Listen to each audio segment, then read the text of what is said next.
to show you your answer. Teach you a real short little lesson for today, honestly. Final answer, after all said and done, 24. That's your answer. Yeah. What did you find just now? When you identified all of the multiples for two numbers, and then identified the ones they had in common, and then picked out the least, that's the least common multiple is what you found. So that's our definition for today. Let's make sure I have some sound here. Oh, I do. So essentially, that's our definition. That's the topic we're going to work with today. You're essentially going to find for me the least common denominator. And you're probably saying, why, Mrs. Lucas? Why do I have to do this? And it's quite simple. We still have two operations that we have to take care of. They're not on your quiz, but we do have to add fractions and subtract fractions. And I haven't taught you that yet. Well, that's because I have to teach you this. I have to teach you how to identify a common denominator before you go ahead and add and subtract your fractions. I do teach it again in 2 steps. And you're going to see those come up on the next slide also. Your 2 steps go a little something like this. Step 1, you're going to factor everything, much like you did on your assignment yesterday in class and then for homework last night. You factor everything first. Then, after you factor everything in the problem, step 2, you're going to compare the factored version of the polynomial on the left with the factored version of the polynomial on the right. You're going to bring down the one that's on the left, compare it to the one that's on the right, and insert any missing factors. That was a mouthful. Let's do some problems. It'll become a little bit more clear. This topic can be a little bit rough for some of my students, and here's why. It's not really an algebra topic. Fun fact. Anytime you identify greatest common factors or least common multiples, you're operating in a branch of mathematics we refer to as number theory. In other words, you're talking about the facts and history of some numbers. So this is a little bit of a weird lesson for some of my students because it's not like you're balancing what's on the left side of the equation with the right side of the equation. It's a little bit different. So just kind of keep an open mind as we go through the lesson today. I'm going to show you 4 examples. You ready? Let's do it. All right, so step 1, we factor everything in the problem. So x minus 1, I put it in blue. If you factor it, it's just x minus 1. X minus 1 quantity cubed, writing it out fully factored in an expanded form, it's x minus 1 times x minus 1 times x minus 1. So that's me factoring everything completely. Pretty simple this time around, right?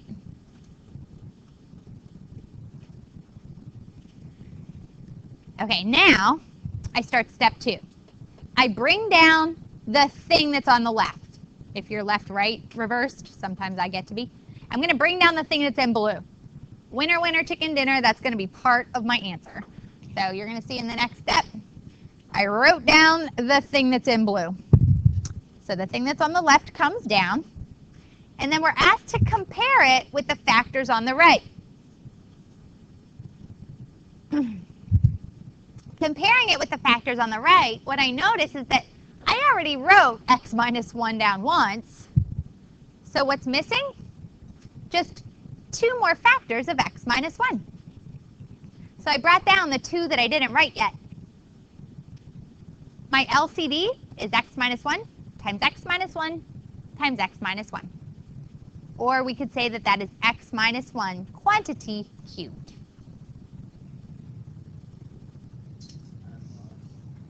It doesn't happen on the first go-around. You're going to learn this, Jonathan, by observing the pattern of doing the problems. I did drop one of the red ones because I wrote one already. You're only inserting, just to be very clear, you're only inserting factors that are missing in the problem. So I brought down the thing that was in blue. I wrote it once already. It's kind of like I took care of that one. And then I had to bring down the things that were left over. Because there would only be one missing. Let's do it again, and again, and again, okay? This is something learned best, honestly, it is. Learned best by just sort of making some conjectures, some observations. Step 1, again, we factor everything completely. So do you see that little box in blue, x squared plus x minus 2? Can anybody tell me how that factors? How do you factor that? X squared plus x minus 2. ahead, John. Perfect, yes. And then x minus 1 squared is just going to be x minus 1 times x minus 1. So that's the first step done.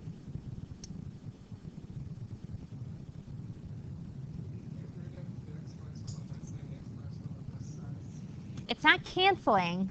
I hear what you're trying to do. That's algebra, when you balance the left and the right, but we're not balancing the left and the right. It's a little bit of a different process. Okay, so step 2, to start step 2, automatically what is going to be part of my answer is the item on the left, the thing that's in blue. So I bring that down as my introduction into step 2. So you're going to see that the first thing I wrote is x plus 2, x minus 1. Do you see that? I brought down what was on the left. And then I use my eyeballs, not my pencil, my eyeballs. And I compare it to what's in red. Do you see how I already wrote one of the x minus 1s? So now I look to the red and I'm like, well, what's missing? Well, I only wrote the x minus 1 one time. So I need one more. So I brought down what was missing. I was missing a factor of x minus 1. We usually don't write our answers like this. You're going to simplify it just a little bit. You have x plus 2 times x minus 1 quantity squared. Starting to get it? Little bit, yes.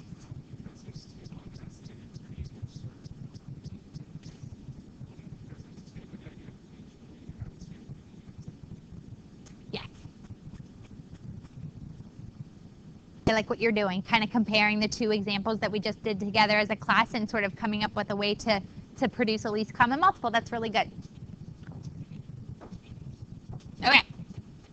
Next one. Sorry, avert your eyes, children. Okay, so in example 3, you'll see that the first step I wrote it all out in expanded form. So it looks like this. Pink. In blue, I could write that out as x times x minus 1 times x minus 1 times x plus 1. And then in red, I have 4 times x minus 1 times x plus 1 times x plus 1 times x plus 1.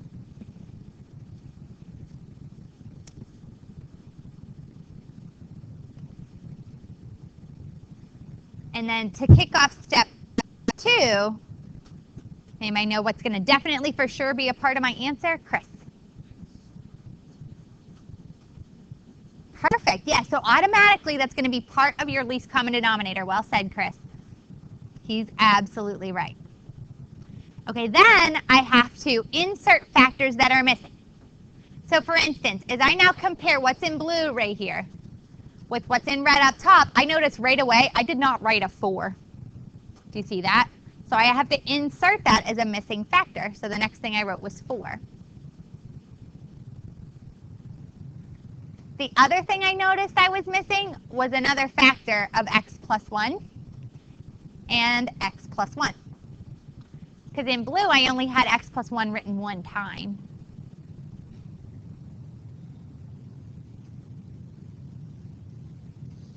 And then I usually use my commutative property to rearrange that, make that look a little nicer. So I put 4x on the outside, and then x minus 1 times x minus 1 is just x minus 1 quantity squared. And x plus 1 times x plus 1 times x plus 1 is the quantity of x plus 1 cubed.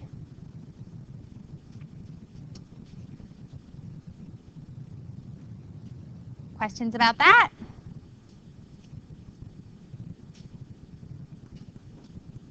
Okay, next and last. So this is our last one.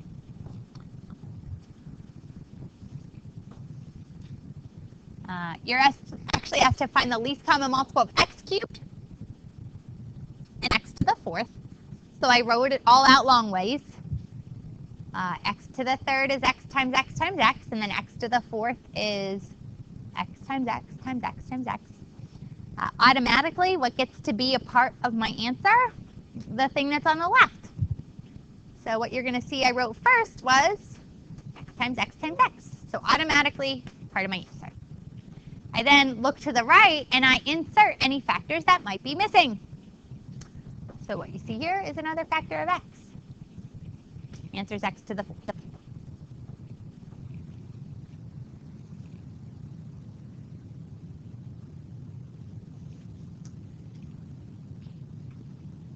questions about that?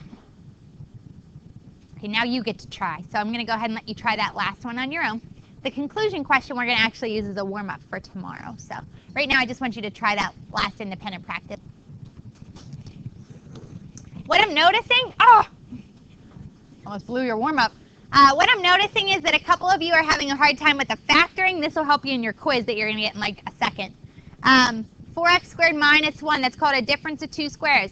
Use your square root method. It factors to be 2x plus 1, 2x minus 1. This thing in red, you'd AC group that. So that factors to be 2x plus 1, x plus 2. You'll see I automatically brought down the thing that's in blue, compared it, and inserted the missing factor of x plus 2 to finish up that problem. Did you guys get it? Look good as I walked around. This is a hard lesson. You guys are hanging in there. Nice job.